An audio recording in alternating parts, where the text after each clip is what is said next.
Andrejs Eglītis, dzejnieks, kuram šo svētdien, 21. oktobrī, notiks plaši atceres pasākumi veltīti dzejnieka 100-gadei. Cik tālu ir apzināts Andreja Eglīša atstātais literārais mantojums?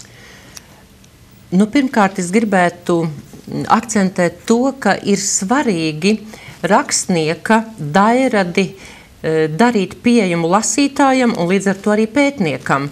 Un 2002. gadā Kultūra Kapitāla fonds sadarbībā ar Rīgas domi uzsāka izdot Andreja Eglīša rakstus 7 sējumos. Un šeit ir apkopota būtiskākā Andreja Eglīša dairades daļa. Un šeit manās rokās ir arī Andreja Eglīša autogrāfs, kā mēs zinām, dzejnieks aizgāja mūžībā 2006. gadā, 2002. gadā sāka iznākt šie raksti, un šeit ir arī filoloģijas fakultātes, toreiz vēl fakultātes sauc par filoloģijas fakultāti, ar autogrāfu veltīts šis ieraksts bibliotekai, tātad studentiem un lasītājiem. Un tas, man liekas, arī tāds pateicības parāda, varbūt nolīdzinājums, ka Andrejs Eglītis, un tieši 2006. gadā arī iznāca pēdējais krājums šo rakstu, ka tas ir tāds pateicības parāda nolīdzināšanas moments, kas bija ļoti svarīgs Andrejam Eglītim. Un, protams, tad, ja ir šis dairades būtiskākais mantojums apkopots, tad arī zinātniekiem ir vieglāk to, kā mēs dažkārt mēdzam teikt, šo zinātnisko artikulāciju, kas ir ļoti būtiska zinātniski pamatot, kāpēc tas vai cits dzejnieks būtu liekams skolu mācību grāmatās, kāpēc tas vai cits dzejolis būtu tas, kurš jāzina no galvas, un jāveido priekšstatu par to, kas tad ir Andrejs Eglītis, veidot priekšstatu, un protams, ne skolnieks, ne tā sauktais vienkāršais lasītājs jau no viena gala līdz otram nelasīs, bet tātad mūsu zinātnieku uzdevums ir tomēr izlasīt, rekomendēt, izvērtēt. Un šāda apjomīga monogrāfija par Andreju Eglīti nav tapusi, tas ir mūsu nākotnes uzdevums, un ar to varētu darboties arī valsts pētījuma programmas. Vai arī jūs personiski varētu rakstīt šo monogrāfiju, jo jums jau laikam roka iesist monogrāfiju rakstīšana tāda redziet, tas ir ļoti darbietilpīgs process, un īstenībā lasīšana ir elitāra nodarbe, jo, lai izlasītu šos sējumus, tur ir vajadzīgs ļoti daudz laika, un lai uzrakstītu, vajag otra tik daudz laika, un es negribu teikt, ka nē, bet līdz šim, protams, es Andreju Eglīti esmu zinājusi, bet tā kā līdz monogrāfijas apjomam es vēl neesmu nobriedusi, bet kas zina, nāks laiks, nāks padoms. Vai tā varētu, jūsuprāt, vairāk būt tieši tāda monogrāfija pētījums, vai tie varētu sastāvēt no vairākām tādām šķautnēm, teiksim, laika biedra atmiņas, teiksim, varbūt tuvinieku, tāda veida izdevumi, un īstenībā tagad tas ir tāds diezgan pieņemts zinātnē paņēmiens, ka tiek veidoti rakstu krājumi, kur par vienu autoru vairāki autori savus pētījumus raksta dažādās perspektīvās. Un īstenībā tas ir varbūt pat savā ziņā pat auglīgāk, nekā viena autora skatījumā tiek pasniegts Andrejs Eglītis. Un es domāju, ka katrā ziņā vismaz tāds krājums, tāda kolektīva monogrāfija, kur varētu būt gan jaunākās, gan vecākās paudzes pētījumi, ka tādam būtu jānāk klajā.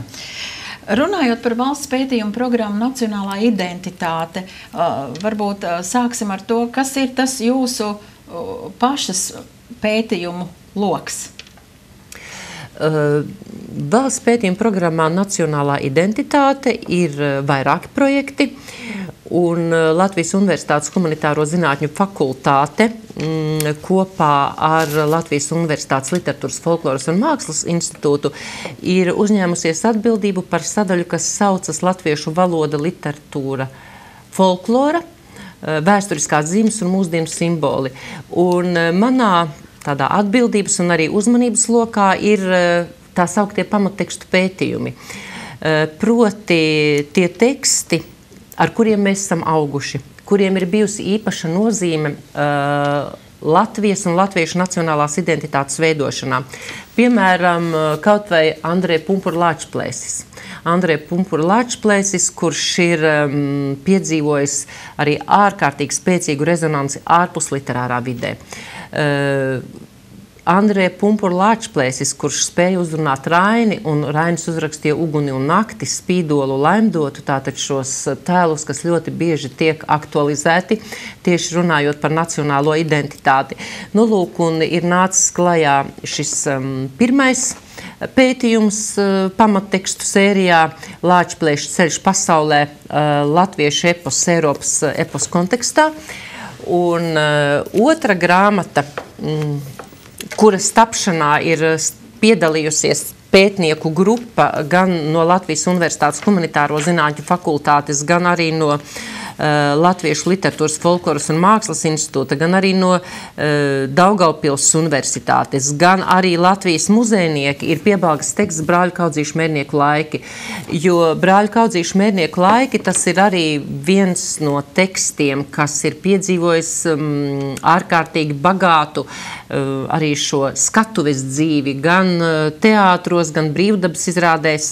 Tātad tas ir otrais šajā sērijā izdevums, un trešais šobrīd ir tapšanā Rīgas teksts Augusta Deglava Rīga. Un šī grāmata arī top tādā pašā veidā, tātad sadarbībā ar Humanitāro zinātņu fakultātes, ar Literatūras folkloras mākslas institūtu, ar citu augstskolu, un ko es katrā ziņā gribu arī šeit atgādināt, ka šī Nacionālās identitātes valsts pētījuma programma ir Latvijas Zinātņu akadēmijas paspārnē, jo Latvijas Zinātņu akadēmija ir tā, kas savas jomas, tos ievērojamākos un labākos speciālistus, ekspertus, tātad tur redzeslokā un ir sapulcinājusi pirmkārt šīs programmas un projektu izstrādē, kas ir liels darbs pats par sevi, un nākoškārt tātad arī realizācijā.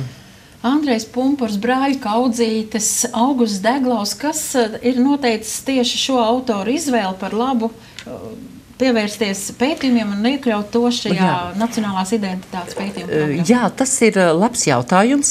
Varbūt jūs atceraties, ka 2008. gadā tika veidots Latvijas kultūras kanons, kur arī ir šī literatūras sadaļa. Un veidojot šo Latvijas kultūras kanonu, bija daudz diskusiju, kurus tekstus ietvert, kuri būtu tie teksti, kurus rekomendēt, teiksim, tulkošanai ārzemēs un komentēšanai. Un tad viens no tiem nozīmīgākajiem tādiem argumentiem ir šī teksta ilgtspēja, dzīvotspēja caur laikiem.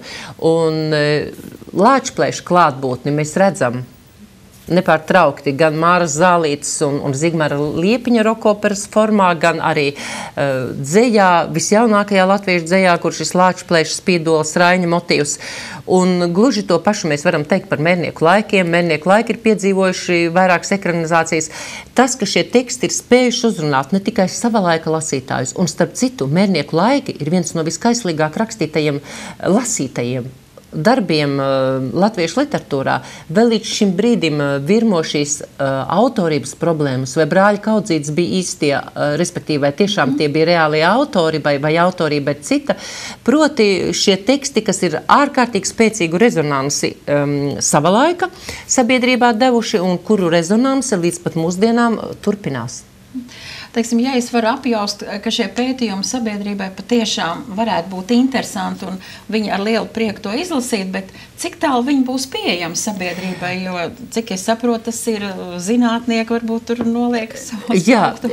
Jā, nu, katrā ziņā programmas mērķis un ideja nav nolikt savos plauktos, un viens no šiem programmas pamatprincipiem arī ir šos humanitāro zinātņu pētījumus darīt pieejamus Latvijas sabiedrībai, jo īstenībā mēdz teikt, ka humanitāro zinātņu labs produkts ir tāds, ko var saprast katrs normāls cilvēks, kas par to interesējas. Citādi ir fizikā, citādi ir matemātikā. Un tātad šajā programmā, protams, ir tādi strikti zinātniski pētījumi, kas varbūt ir domāti šauram speciālistu lokam, bet vairums pētījumu, tomēr es atļaušos teikt, ir tādi, kas ir visplašākai sabiedrībai domāti, un katrā ziņā šie pamattekstu pētījumi ir tādi, kas ir domāti plašam skolotājiem, studentiem, jo caur skolu un augstskolu jau īstenībā arī šie teksti nonāk sabiedrībā. Jā.